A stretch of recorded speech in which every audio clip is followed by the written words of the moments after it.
To lose an identification card is very stressful because one can steal your identity without you knowing it, and if it remains unnoticed, it might be a bigger problem for you in the future.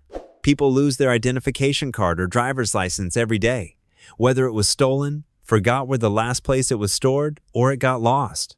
Don't panic. Here's what to do immediately.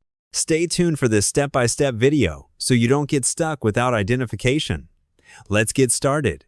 Was it your Alberta driver's license, photo ID card, or identification card? Ask yourself, was it simply lost or possibly stolen? If you believe your ID was stolen, report it to your local police immediately.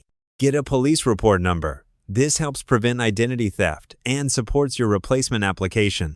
Head to any Alberta Registry office. You must go in person. Bring another form of accepted ID if you have one passport, immigration papers, PR, or citizenship card.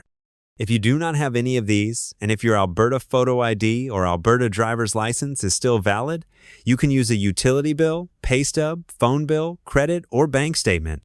Make sure that your name, address is on the statement, and it is not more than 90 days from the time you go to the registry agent.